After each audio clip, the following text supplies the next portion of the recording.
Welcome mga idol sa akin video. Dito natin makikita nyo kung paano mang trash talk ang isang funny user daw pero di rin naman pala marunong hahaha. Dito nga mga idol may nakasama akong kaduo sa Classic. Dito nga dahil Classic lang naman ay di ko nga siniseryoso ang laban ngunit ang camp namin na si Fanny ay grabe kung makapang trash talk sa kaduo ko ang gamit niya si Melissa.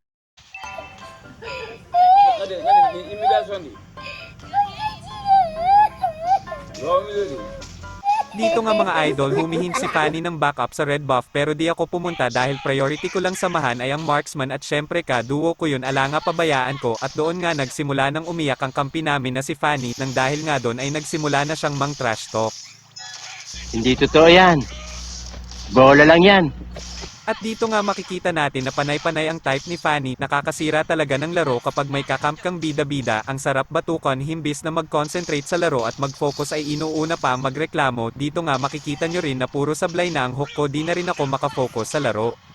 Dito nga makikita nyo na makikipag-trash talk na rin ako sa Fanny, di ko na kasi kaya ang pang-trash talk niya saka duo ko sira na rin naman ang laro ko kaya saysabayan ko na lang siya haahaha nakipagpalitan ako sa kanya ng pang-trash talk.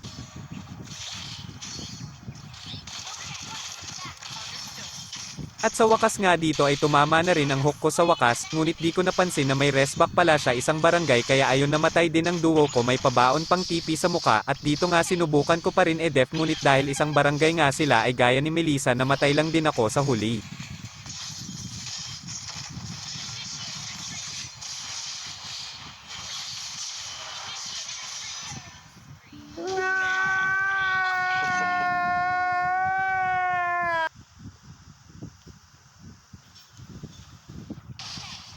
At dito nga nakita kong walang kasama si Xavier dahil siguro walang nagmamahal sa kanya hahaha kaya dahil wala siyang kasama sinamahan namin siya ni Fanny kaso nga namatay siya hahaha sabay alis ako na parang walang nangyari hahaha.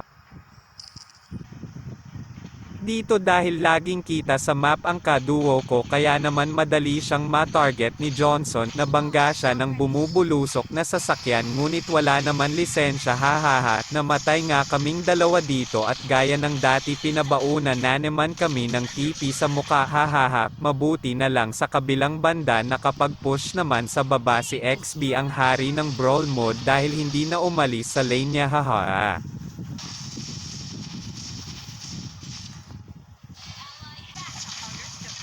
At dito nga sa wakas na patay namin si Johnson ang hari ng TP kaya ayon agad ako bumawi tipihan na natin sa mukayan hahaha at ito namin si Lance Supot gusto yata makaisa ng gigil sa tiyan kung mataba gusto yata ako kuroten hahaha at dahil dyan ay napala mo hahapaktay katuloy.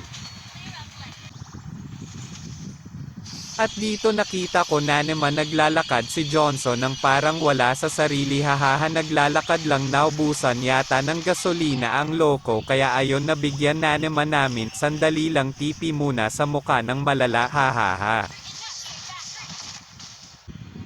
At dito nakita kong nagdadamo si Lance Supot kaya ni hook ko swerte nga lang ng loko dahil wala pa akong ulti kaya nakatakas pero dahil bida-bida nga si Johnson at gigil na rin ako sa kakatipi niya kanina kaya siya nalang pinatikman ko ng hagupit ng palo ni Franca hahaha ayan tikman mo.